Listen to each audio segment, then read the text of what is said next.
도시 외곽. 하얘질 역이면 낡은 아파트 단지의 오래된 창문마다 희미한 불빛이 하나둘씩 켜졌다.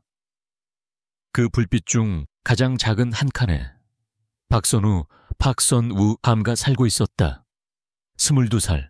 또래 아이들이 한창 꿈을 꾸고 친구들과 어울릴 나이였지만 선우는 대학교를 휴학하고 생활비를 벌기 위해 새벽부터 밤늦게까지 여러 아르바이트를 전전하고 있었다.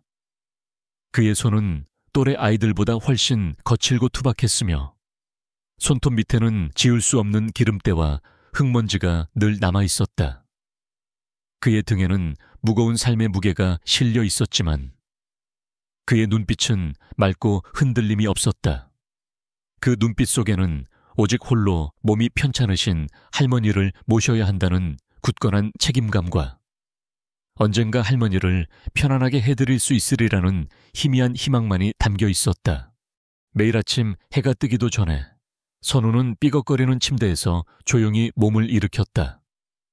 할머니가 잠에서 깨실까봐 조심스러운 발걸음으로 부엌으로 향했다. 냉장고에 남아있는 쌀뜨물로 끓인 밍밍한 죽이었지만 그는 정성껏 죽을 때워 따뜻한 온기가 돌게 했다. 그리고는 할머니의 곁에 앉아 스푼으로 조심스럽게 죽을 떠서 입에 넣어드렸다. 할머니는 힘없이 웃으며 선우의 거친 손을 잡았다. 우리 선우, 고생이 많다. 그 한마디에 선우는 목이 메어왔지만 애써 웃으며 고개를 저었다. 아니에요. 할머니, 제가 좋아서 하는 일인데요. 그는 낡은 작업복 차림으로 새벽 택배 배달 아르바이트를 시작했다.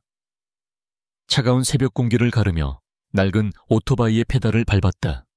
낮에는 건설 현장에서 막노동을 하거나 해가 저물면 허름한 식당에서 서빙을 하며 뜨거운 물과 세제에 손이 불도록 일했다. 하루 18시간을 일하고 집에 돌아오면 몸은 파김치가 되었지만 그는 곧바로 할머니의 옆에 앉아 오래된 라디오에서 흘러나오는 옛 노래를 조용히 들었다. 라디오에서 흘러나오는 노래는 그의 유일한 휴식이었다. 그는 또래 아이들처럼 휴대폰을 들여다보거나 친구들과 어울리는 대신 늘 할머니의 어깨를 주물러 드리고 잠든 할머니의 거친 숨소리를 들었다. 그의 낡은 책상, 한쪽에는 빛바랜 오래된 카메라가 놓여 있었다. 그것은 어릴 적 돌아가신 아버지가 남긴 유일한 유품이었다. 아버지는 사진 찍는 것을 즐기셨고 언젠가 아들과 함께 세상의 아름다운 순간들을 기록하는 꿈을 꾸셨다. 그 꿈을 아들에게도 나누어 주려 하셨다. 오래된 카메라는 선우의 마음속 깊이 숨겨진 순간을 기록하는 열망과 세상을 다른 시선으로 바라보는 예술적 감수성을 상징했다. 그는 가끔 잠 못 이루는 밤이면 카메라를 조용히 만지작거리며 언젠가 자신도 아름다운 풍경을 담는 사진작가가 될 수 있기를 막연히 꿈꿨다. 어느 추운 겨울날 새벽 택배 배달을 마치고 돌아오던 길이었다. 매서운 바람이 불고 눈이 쌓인 골목길 어귀에서 선우는 굶주려 쓰러져 있는 유기견을 발견했다. 유기견은 몸을 웅크린 채 희미하게 신음하고 있었다. 다른 사람들은 차가운 시선으로 외면하거나 그저 못 본 척 지나쳤다. 그러나 선우는 망설임 없이 유기견에게 다가갔다. 그는 자신의 주머니에 있던 점심으로 먹으려 했던 마지막 김밥 한 줄을 조심스럽게 꺼내 유기견 앞에 놓아주었다. 그리고 입고 있던 낡은 코트를 벗어 유기견을 감싸주었다. 유기견은 선우의 따뜻한 손길에 몸을 비볐다. 이 행동은 선우의 따뜻한 연민과 작은 생명도 소중히 여기는 이타심을 보여주는 순간이었다.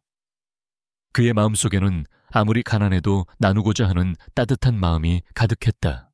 할머니의 병세가 점점 악화되면서 선우는 큰 병원에서 수술을 받아야 한다는 사실을 알게 되었다. 수술비는 선우가 감당할 수 없는 천문학적인 금액이었다.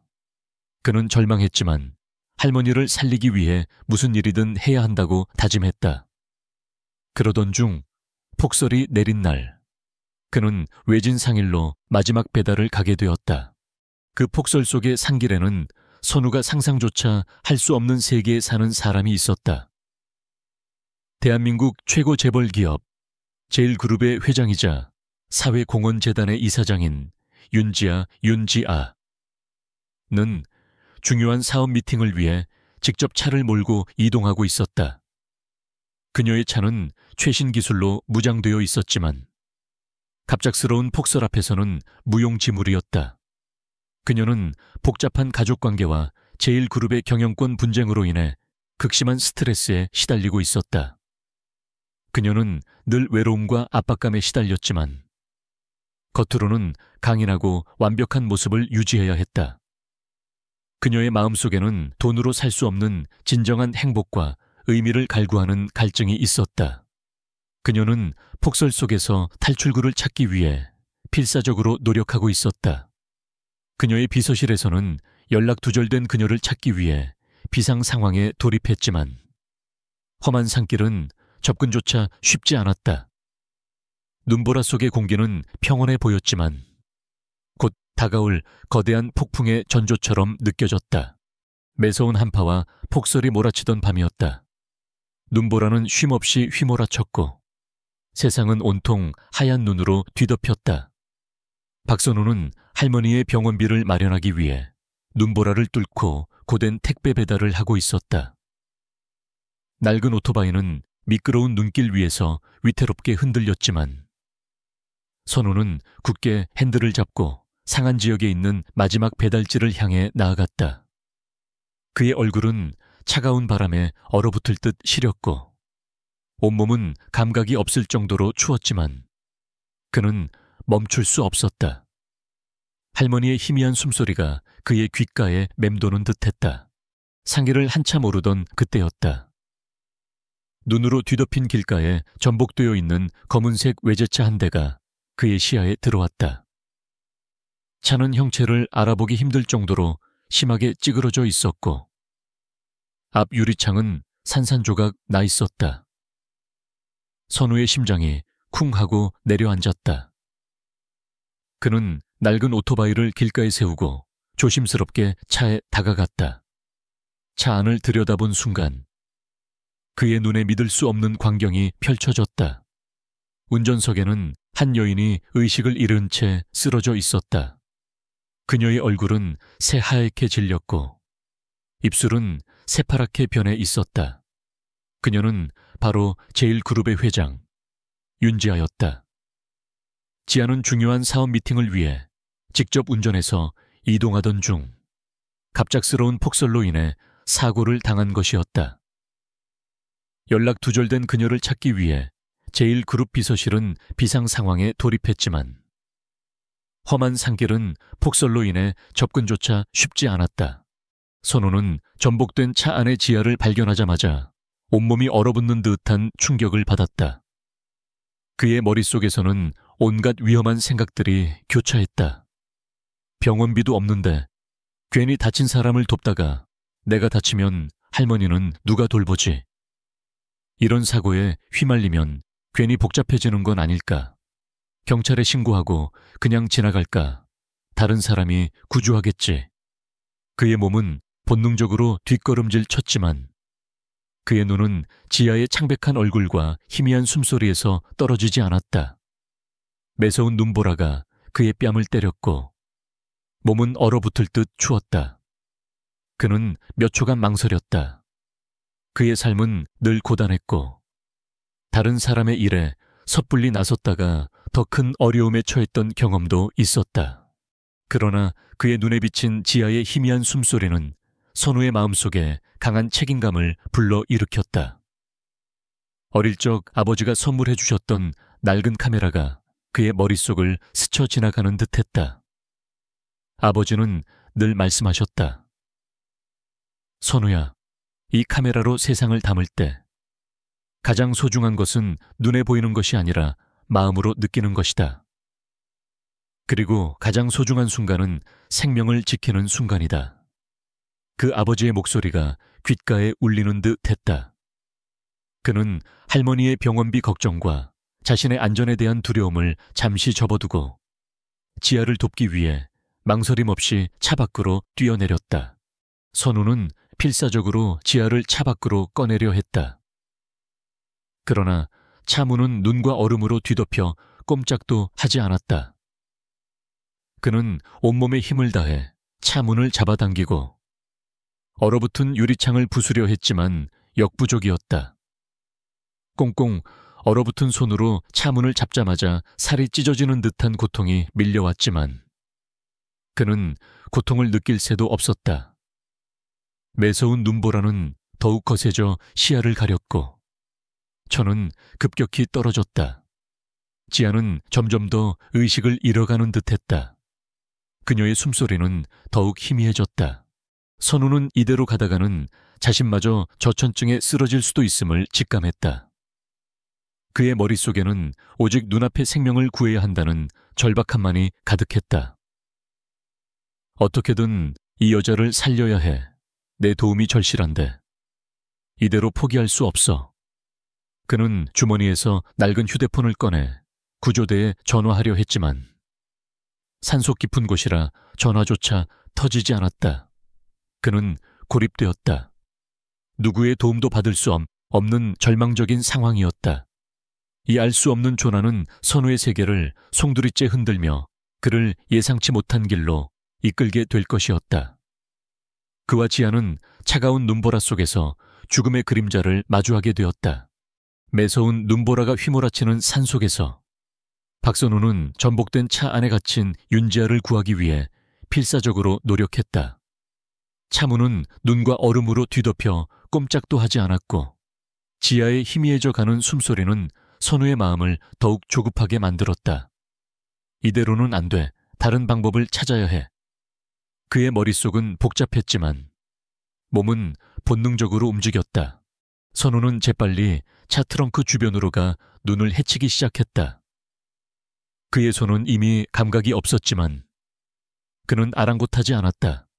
간신히 트렁크를 열자 비상용 공구 키트가 눈에 들어왔다. 그 안에는 낡은 삽과 쇠지레가 들어있었다. 그는 쇠지레를 이용해 차문 틈새를 벌리려 시도했다. 꽁꽁 얼어붙은 문은 쉽게 열리지 않았다. 선우는 온몸에 힘을 다해 쇠지레를 휘둘렀고 그의 손은 차가운 쇠부티에 얼어붙을 듯 시렸다. 살이 찢어지는 듯한 고통이 밀려왔지만 그는 고통을 느낄 새도 없었다. 오직 지아를 구해야 한다는 일념만이 그의 정신을 지탱했다. 마침내 끼익 하는 소리와 함께 차문이 조금 벌어졌다. 선우는 간신히 틈새로 손을 넣어 지아의 몸을 지탱하고 차 밖으로 끌어냈다. 지아의 몸은 얼음처럼 차가웠고 의식은 더욱 희미해져 있었다. 선우는 자신의 천으로 지아를 따뜻하게 해주기 위해 낡은 코트를 벗어 지아의 몸을 감싸고 그녀를 품에 안았다. 그는 눈보라를 피할 수 있는 바위 틈을 찾아 지아를 눕혔다. 어릴 적 병약하셨던 할머니를 돌보며 배웠던 기초적인 응급처치와 보온 방법을 떠올렸다. 그는 가방에 있던 보온병에서 뜨거운 물을 꺼내 지아의 입술에 조심스럽게 흘려주었다. 물 한 모금이 지아의 목을 타고 넘어가는 순간 그녀의 얼굴에 미세하게 혈색이 돌았다. 선우의 손길은 빠르고 정확했으며 그의 눈빛은 흔들림 없이 오직 지아의 생명에만 집중되어 있었다. 선우는 지아의 상태를 살피며 주변을 둘러보았다. 산속 깊은 곳이라 휴대전화는 터지지 않았고 구조대는 언제 올지 알 수 없었다. 그는 어렴풋이 아버지에게 들었던 산속 조난 시 대처법을 기억해냈다. 연기를 피워 구조 신호를 보내야 해. 그는 재빨리 마른 나뭇가지와 마른 풀을 모아 불을 피우려 했다. 젖은 나뭇가지로는 불이 쉽게 붙지 않았다. 매서운 바람이 불씨를 자꾸만 꺼뜨렸다. 절망감이 엄습해오는 순간 그의 눈에 아버지의 유품인 낡은 카메라가 들어왔다. 카메라는 습기에 강한 특수 필름으로 되어 있어 급박한 순간에도 작동할 수 있었다. 선우는 카메라의 플래시를 이용하여 마른 나뭇가지에 불을 붙였다. 탁 하는 소리와 함께 희미하지만 따뜻한 불꽃이 피어오르자 선우는 안도의 한숨을 내쉬었다. 그는 연기를 피워 올리며 구조를 기다렸다. 시간이 흐를수록 불꽃은 점점 더 커져갔고 연기는 하늘로 피어올랐다. 이 모든 상황은 의식이 희미했지만 순간적으로 정신을 차린 윤지아에게 고스란히 목격되었다. 그녀는 온몸이 얼어붙는 듯한 추위와 고통 속에서도 선우의 헌신적이고 뛰어난 위기대처 능력에 깊은 충격을 받았다. 그의 낡은 옷차림과 거친 손을 보고 그의 어려운 형편을 짐작했지만 동시에 그의 눈빛에서 돈으로는 살 수 없는 고귀한 인품과 강인한 정신력을 느꼈다. 지아는 자신을 구하기 위해 자신의 몸까지 희생하는 선우의 모습에서 진정한 인간미를 보았다. 그는 그 어떤 재벌가의 자제들보다도 빛나는 강인함과 순수함을 지니고 있었다. 그녀의 비서이자 제1그룹의 이사인 김민준, 김민준은 지아를 찾기 위해 수색대를 이끌고 산을 헤매다 멀리서 피어오르는 연기를 발견하고 선우가 불을 피운 곳으로 향했다. 그는 선우가 지아를 구하고 있는 모습을 목격했지만 그의 얼굴에는 묘한 질투심과 불쾌감이 스쳐 지나갔다. 민주는 지아의 오른팔로서 제1그룹의 후계자 자리를 호시탐탐 노리고 있었다. 그는 선우가 자신에게 방해가 될 수 있음을 직감했다. 회장님께서 저런 촌뜨기에게 관심을 보이다니 민준의 얼굴에 비열한 그림자가 드리워졌다. 그는 지아를 구출한 후 제1그룹으로 복귀하자마자 은밀히 자신의 부하들을 시켜 선우의 배경을 조사하기 시작했다. 그의 눈빛에는 권력에 대한 탐욕과 더러운 야망이 번뜩였다. 며칠 후 민주는 선우가 대학교를 휴학하고 할머니의 병원비를 벌기 위해 아르바이트를 전전하는 가난한 청년이라는 사실을 알아냈다. 겨우 저런 놈이 감히 회장님 눈에 들다니. 민주는 지아가 선우에게 호의를 보이는 것을 막기 위해 교활한 계략을 꾸몄다. 그는 언론사를 통해 익명으로 제보하거나 회사 내부 게시판에 선우를 비방하는 글을 올리는 등 여론을 조작하려 했다. 눈보라 속 영웅, 알고 보니 돈 노린 위선자, 제1그룹 회장 조난 사건, 가난한 청년의 연극에 노란하다 같은 악의적인 소문들이 삽시간에 퍼져나갔다. 그는 선우가 돈을 노리고 의도적으로 지아를 구한 것이라는 가짜 뉴스를 만들어 유포했다. 그는 제1그룹의 공식적인 입장을 내보내는 척하며 실제로는 선우를 비방하는 내용을 은밀히 삽입했다. 또한 민주는 선우의 순진함을 이용하여 자신의 이익을 챙기거나 혹은 선우를 이용해 지아를 궁지에 몰아넣을 계략을 꾸미기 시작했다. 그의 궁극적인 목표는 제1그룹의 경영권을 완전히 장악하는 것이었다. 김민준의 검은 그림자가 선우의 삶에 들이우기 시작했다. 선우는 아무것도 모른 채 다시 막막해진 할머니의 병원비 마련을 위해 또 다른 아르바이트를 찾아 나섰다. 그의 낡고 먼지 쌓인 오래된 카메라는 그의 방 한구석에서 조용히 놓여 있었지만 곧 다가올 거대한 폭풍의 전조를 알리는 듯했다. 윤지아 회장이 극적으로 구조된 후 박선우는 조용히 자신의 일상으로 돌아가려 했다. 그는 자신에게 닥친 위험한 상황이나 지아를 구하며 겪었던 고난에 대해 아무런 대가도 바라지 않았다. 그저 할머니의 병원비를 마련하는데 온 신경이 쏠려 있을 뿐이었다. 그러나 윤지아는 선우의 진심과 그의 뛰어난 위기대처 능력을 절대 잊지 않았다. 그녀는 선우에게 단순한 금전적 보상 대신 제1그룹의 사회공헌재단에서 운영하는 위기 청소년 자립 지원 프로그램에 참여할 것을 제안했다. 선우 씨의 따뜻한 마음과 뛰어난 위기대처 능력은 우리 사회에 꼭 필요합니다. 이곳에서 더 많은 아이들을 도울 수 있을 겁니다. 물론 할머니의 치료비와 선우 씨의 생활비는 재단에서 전액 지원할 것입니다. 지아의 제안은 선우에게 가뭄의 단비와 같았다. 이 프로그램은 그에게 할머니의 병원비를 걱정하지 않고 자신의 재능을 세상에 증명할 수 있는 유일한 기회이자 마음속 깊이 품고 있던 사람을 돕는 꿈을 되찾을 경기장이 될 것이었다. 선우는 할머니를 생각하며 지아의 제안을 받아들였다. 할머니의 아픈 얼굴이 그의 눈앞에 아른거렸다. 그는 더 이상 주저할 이유가 없었다. 선우는 위기 청소년 자립 지원 프로그램에 참여하며 새로운 삶을 시작했다. 그의 열정과 헌신은 아이들에게 큰 힘이 되었고 재단 내부에서도 그의 진심을 알아주는 이들이 생기기 시작했다. 그러나 김민준 이사의 교활한 방해 공작은 끊이지 않았다. 민준은 선우가 지아의 눈에 든 것을 질투했고 자신의 제일그룹 내 입지가 흔들릴까봐 전전긍긍했다. 그는 선우를 제거해야 할 걸림돌로 여겼다. 민준은 언론과 대중에게 선우가 돈을 노리고 지아를 구한 것이며 위기 청소년 자립 지원 프로그램에 들어온 것 또한 제일그룹의 재산을 가로채기 위한 수단이라는 악의적인 소문을 퍼뜨렸다. 고작 대학교 중퇴생이 감히 재단의 핵심 인물이라니. 조난사고는 다 쇼였을 뿐이다.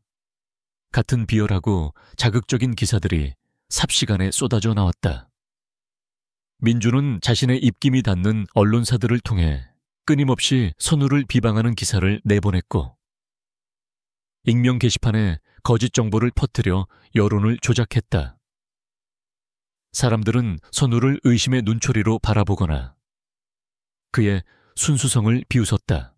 심지어 재단 내부 직원들 중 일부는 김민준의 압력으로 선우에게 불이익을 주려 했다. 그는 중요한 멘토링 역할에서 제외되거나 그의 의견이 무시되기 일쑤였다. 일부 자원봉사자들은 선우의 출신과 학력을 비하하며 노골적으로 무시하기도 했다. 따뜻한 말 몇 마디 한다고 인생이 바뀌나 현실을 알아야지. 재단 돈이나 빼돌리지 않으면 다행이지. 선우는 홀로 이 모든 비난과 불이익, 그리고 멸시를 감당해야 했다. 그는 아무것도 해명할 수 없었다. 그의 유일한 위로는 밤늦게 낡은 방에서 꺼내보는 오래된 카메라뿐이었다. 카메라를 만질 때마다 돌아가신 아버지의 따뜻한 손길과 세상의 아름다운 순간을 담아라는 아버지의 말씀을 떠올리곤 했다. 그것은 그의 마음속에 꺼지지 않는 희망의 불씨가 되었다. 그러던 어느 날 재단이 후원하는 청소년 쉼터에서 심각한 자살 시도 사건이 발생했다. 쉼터에 있던 한 청소년 민수가 극심한 우울감과 절망감에 시달리다 스스로 목숨을 끊으려 한 것이다. 민수는 오랜 기간 학교 폭력과 가정 불화에 시달려왔고 쉼터에서도 적응하지 못해 절망의 끝에 서 있었다. 이 사건은 언론에 대서특필되며 제일그룹의 사회공헌 프로그램이 오히려 청소년들에게 해를 끼쳤다는 비난 여론이 들끓었다. 제일그룹의 이미지는 순식간에 추락했고 주가는 폭락했다. 윤지아 회장은 이 사태에 깊은 책임감을 느끼며 해결을 위해 나섰지만 김민주는 이 사건을 지아를 궁지에 몰아넣을 절호의 기회로 삼았다. 그는 은밀히 자신의 부하들을 시켜 청소년의 상태를 악화시키고 언론에 자극적인 정보를 흘려 지아의 명예를 실추시키려 했다. 그는 심지어 쉼터의 심리치료 프로그램을 방해하고 전문 의료 인력 파견을 지연시키는 등 비열한 방법으로 상황을 더욱 악화시켰다. 그의 목표는 지아의 경영권을 박탈하고 제일그룹을 완전히 장악하는 것이었다. 쉼터는 혼란과 절망으로 가득했다. 민수는 병실 침대에 누워 모든 것을 거부하고 있었다. 정신과 의사와 상담사들은 몇 시간째 민수와 소통하려 했지만 그는 굳게 입을 다물고 창밖만 바라보고 있었다. 시간이 흐를수록 민수의 상태는 더욱 악화되고 있었다. 그의 눈빛은 이미 삶에 대한 모든 의지를 놓아버린 듯 공허했다. 선우는 고통받는 민수를 보며 자신의 어린 시절을 떠올렸다. 할머니의 병원비 걱정과 자신의 미래에 대한 불확실성 속에서도 그는 이 청소년을 살려야 한다는 절박함과 자신의 명예를 회복해야 한다는 압박감 속에서 고군분투했다. 그는 심리치료 지식이 부족하다는 비난 속에서도 민수를 살리기 위해 온 힘을 다했다. 그의 눈앞에는 오직 고통받는 민수의 얼굴과 자신의 순수한 진심을 세상에 증명하고야 말겠다는 굳은 결심만이 있을 뿐이었다. 이 자살 시도 사건은 선우에게 자신의 능력과 진심을 증명할 수 있는, 하지만 동시에 가장 혹독한 최후의 시험 저이 될 것이었다. 청소년 쉼터는 긴장감에 휩싸여 있었다. 집단 식중독으로 쓰러진 아이들은 하나둘씩 의식을 잃어가고 의료진은 패닉에 빠져 있었다. 절망적인 상황 속에서 박선우는 주저하지 않았다. 그의 얼굴은 땀과 긴장으로 젖어 있었지만 그의 눈빛은 흔들림 없이 오직 아이들의 생명에만 집중되어 있었다. 그는 의료진을 향해 단호하게 외쳤다. 선생님들 정신 차리세요. 아이들이 우리를 기다리고 있습니다.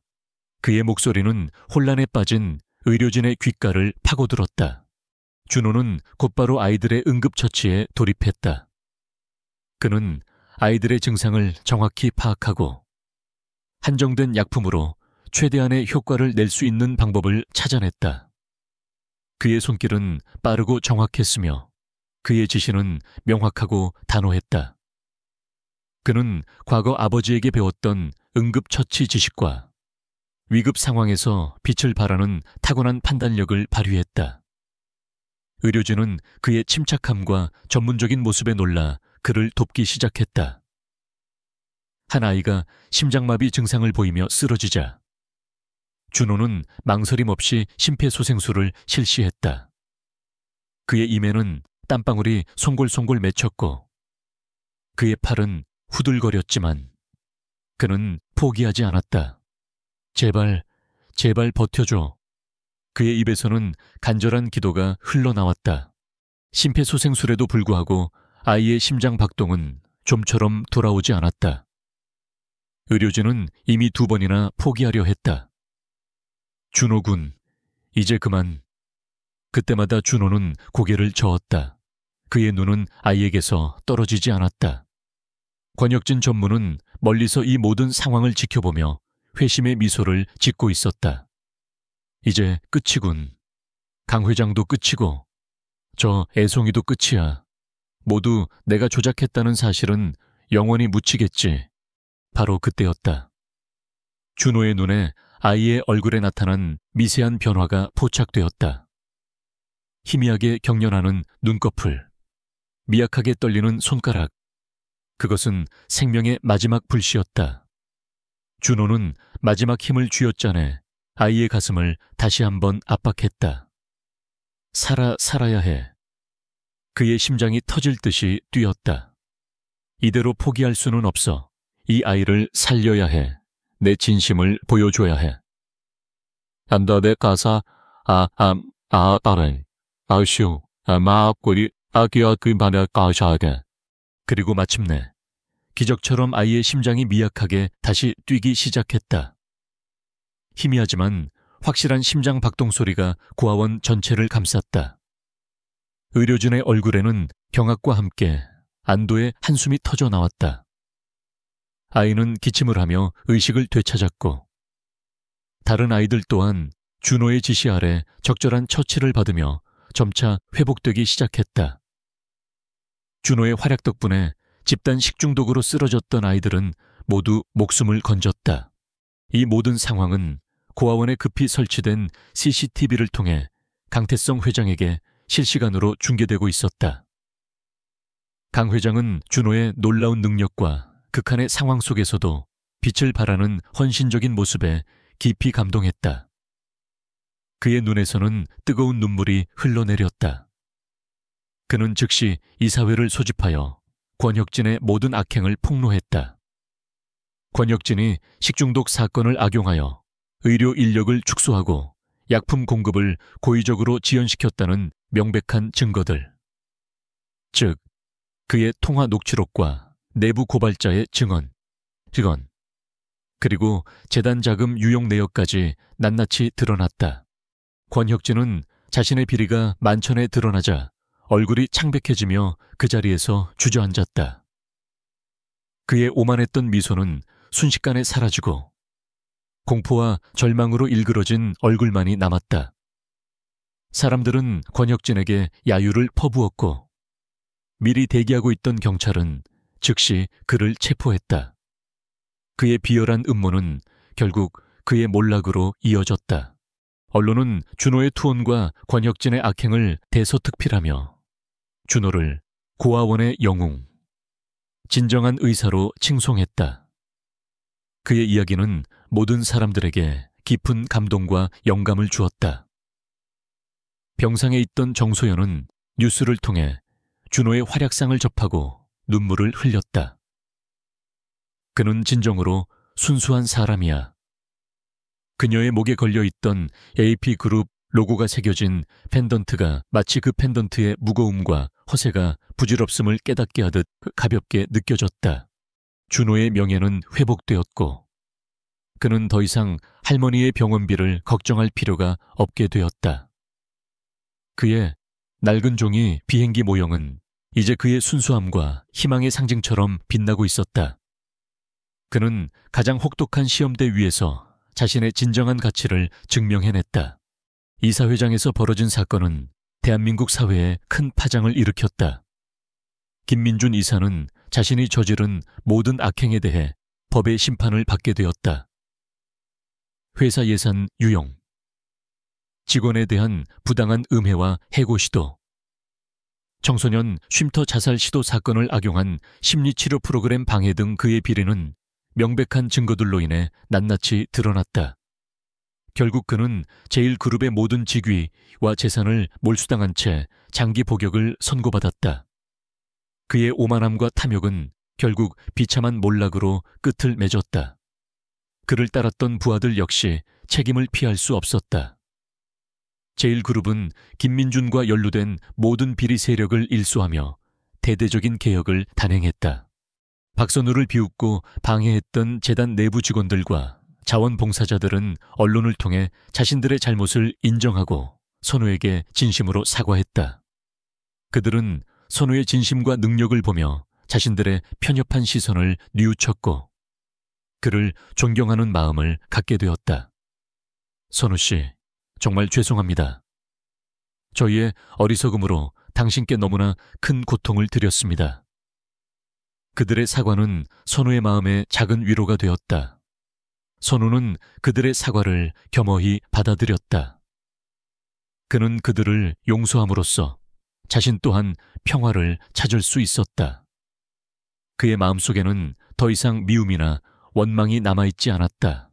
윤지아 회장은 선우에게 제1그룹의 전폭적인 지원을 약속했다.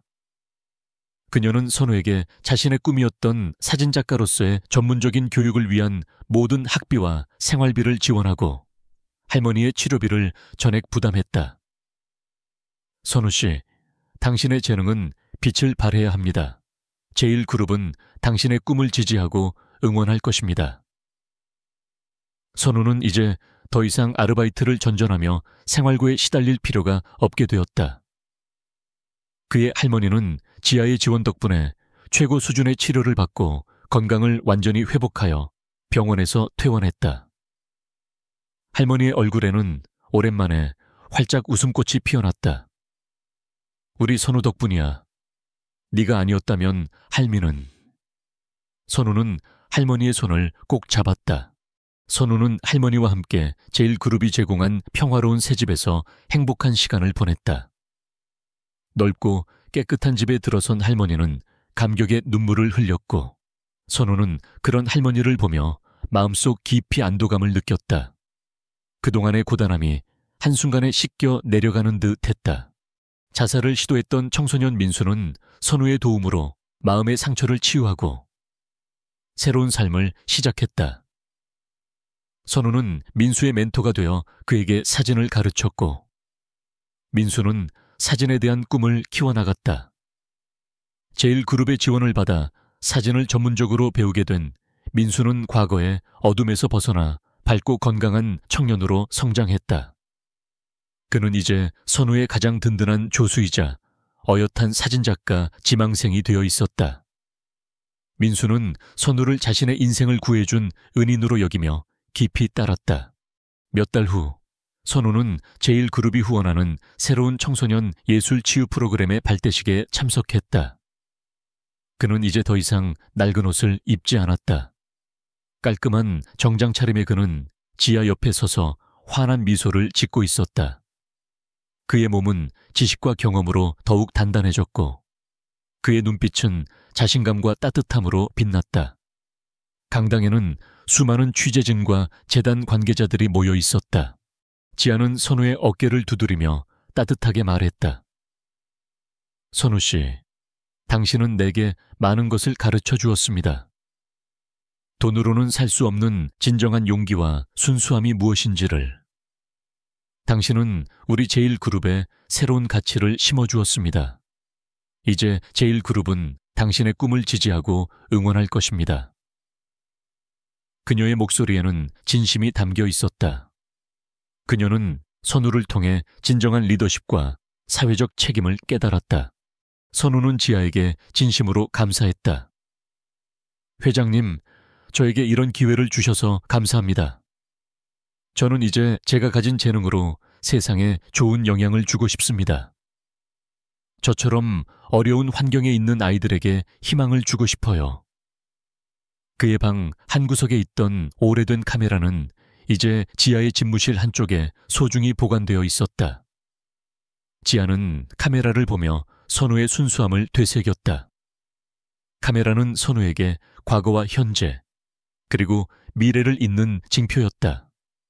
그것은 그가 겪었던 모든 고난과 역경, 그리고 그 속에서도 잃지 않았던 순수함을 상징했다. 민수는 멀리서 그들을 바라보며 미소 지었다. 그의 손에는 선우가 선물한 새 카메라가 들려 있었다. 그의 눈빛은 희망으로 가득했다.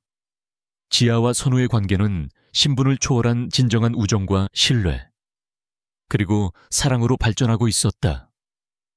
그들은 서로의 존재를 통해 삶의 새로운 의미를 발견했다.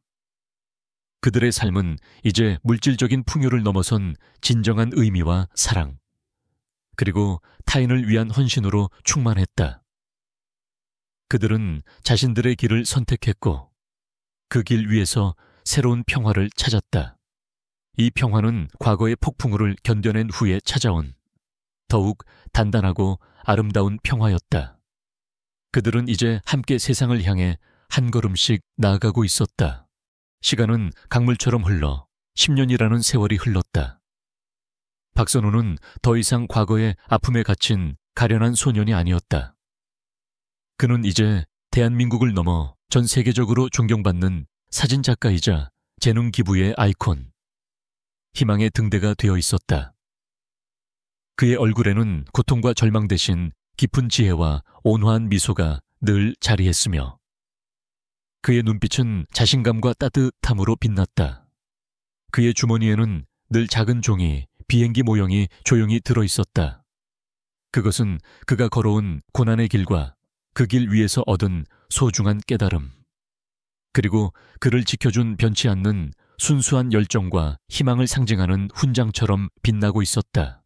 미래나눔재단은 윤지아 회장의 전폭적인 지원과 선우의 헌신적인 노력, 그리고 민수를 비롯한 수많은 재단 후원자들의 아낌없는 도움으로 전 세계적으로 지부를 확장하여 수많은 소외된 이웃들에게 삶의 희망을 되찾아 주었다.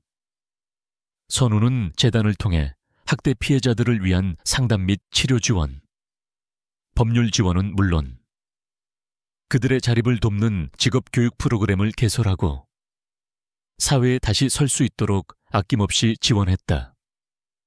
그는 직접 해외 오지를 방문하여 고통받는 이들을 만나고 그들의 이야기를 듣고 그들에게 손을 내밀었다.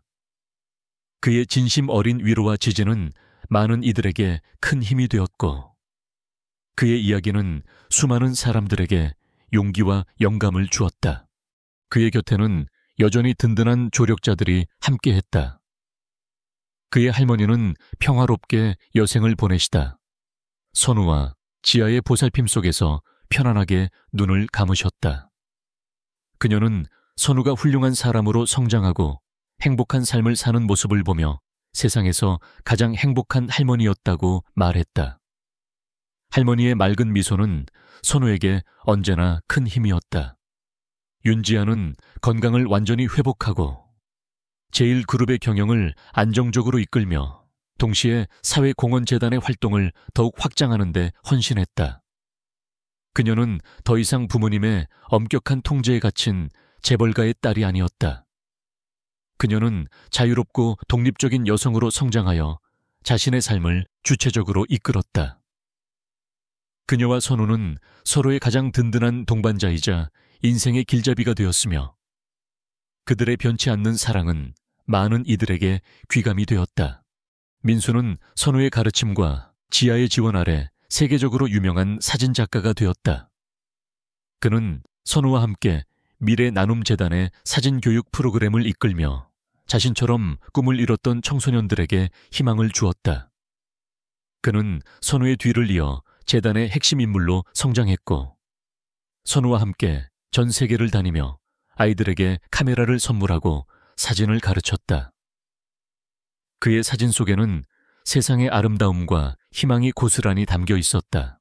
어느 따뜻한 뜻한 봄날, 선우와 지아는 재단이 아프리카 오지에 설립한 희망예술학교 개교식에 참석했다. 척박한 땅 위에 세워진 작은 학교는 수많은 아이들의 해맑은 웃음소리로 가득했다.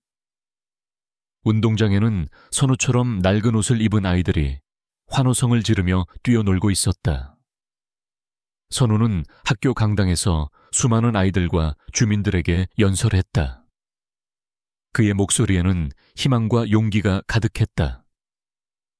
이 학교는 여러분의 꿈이 자라는 곳이 될 것입니다. 저도 한때는 여러분처럼 꿈을 잃고 좌절할 뻔했습니다.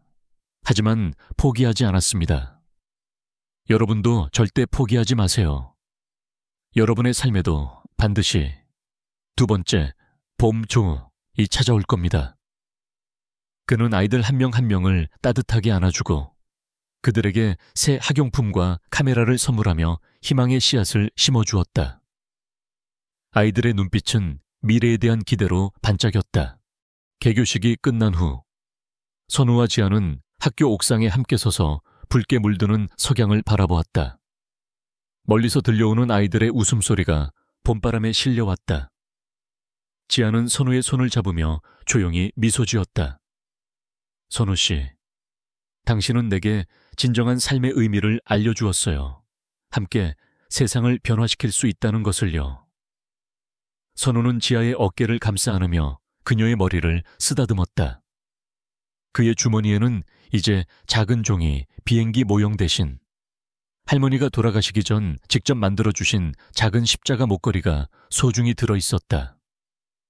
그리고 지아의 목에는 여전히 선우가 선물했던 작은 은색 카메라, 렌즈 모양 목걸이가 빛나고 있었다. 그때 저 멀리 학교 입구에 한 남자의 그림자가 희미하게 보였다. 수척해진 얼굴이었지만 그의 눈빛은 과거의 오만함 대신 깊은 뉘우침과 쓸쓸함이 담겨 있었다. 바로 김민준이었다. 그는 모든 죄를 속죄하고 출소한 후 언론에 자신의 과거를 공개하며 조용히 미래 나눔 재단의 활동을 후원하며 살아가고 있었다. 그는 감히 선우와 지아에게 다가가지 못하고 멀리서 그들의 행복하고 충만한 모습을 지켜볼 뿐이었다. 그의 눈가에는 회한의 눈물이 희미하게 고였다. 그는 과거 자신의 어리석음이 얼마나 부질없었는지를 깨달으며 선우와 지아의 변치 않는 선량함과 그들이 만들어낸 긍정적인 변화에 깊이 경의를 표하고 있었다. 선우는 아프리카의 넓은 하늘을 올려다보았다. 그의 삶은 이제 단순한 생존이 아니었다. 그것은 용기, 치유, 그리고 세상을 더 나은 곳으로 만들겠다는 변치 않는 약속의 여정이었다. 그는 자신의 아픔을 통해 다른 이들에게 희망을 줄 수 있는 진정한 영웅이 되었다. 학교 운동장에는 새들이 지저귀고 새로 심은 꽃나무들이 싹을 틔우며 모든 것이 새롭게 시작되는 두 번째 봄을 알리고 있었다. 선우와 지아의 이야기는 영원히 이어질 것이었다. 이 놀라운 이야기가 여러분의 마음을 울렸다면 좋아요를 누르고 구독해주세요. 그리고 여러분의 생각과 경험을 댓글로 공유해주세요.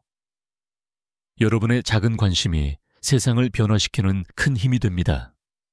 다음 영상에서 더 감동적인 이야기로 찾아뵙겠습니다.